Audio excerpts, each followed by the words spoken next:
কোরআন থেকে যে জাতি, যে দেশ, যে রাষ্ট্র দূরে থাকবে, তারা অন্ধ জাতি হিসাবে, অন্ধ রাষ্ট্র হিসাবে পরিচিত হবে। দুনিয়ার কঠিন শাস্তি তাদের হবে, আখিরাতে চূড়ান্ত শাস্তি তাদেরকে ভোগ করতে হবে।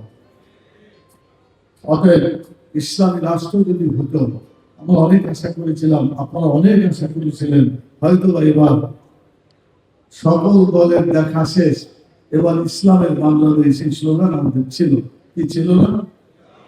পাঞ্জাবের জগতে একটি বিশ্বস্ত নাম, শাবাব এথনিক ওয়্যার। এবং লোকেরা বলে যে হলো তাকে সব দেখলাম যে এদিকেই আসছে, কিন্তু রেজাল্টের সময়, কাউন্টিং করার সময় 2-3 ঘন্টা সময় অন্ধকারে দেখে কি যে ঘটে গেল বাংলাদেশের নির্বাচনের ইতিহাসে, দেখা গেল যে সব উলট পালট হয়ে গেল। ওই জন্য আমরা চিন্তা ভাবনা করে মনে করছি 3টা পদক্ষেপ নেওয়া দরকার। একটা আদালতের শরণাপন্ন হওয়া, আরেকটা হলো যে আমরা সংসদে এটাকে তুলে ধরে এটার ব্যাপারে একটা সিদ্ধান্তে আসা, আর 3 নম্বর হচ্ছে মাঠে ময়দানে দাবি উচ্চারণ করে সরকারকে এটাকে সঠিকভাবে মূল্যায়ন করতে বাধ্য করা। এই 3টা দাবির মধ্যেই আমরা আমাদের কর্মসূচি নিয়ে যাবো ইনশাআল্লাহ।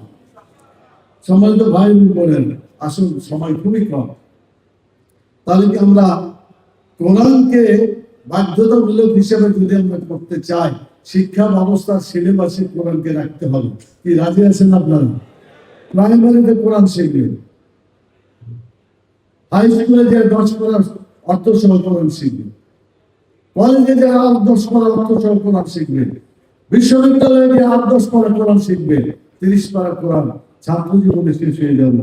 মাস্টার ডিগ্রিও হবে, কোরআনের শিক্ষায় শিক্ষিত হবে, জাতি উন্নত হবে।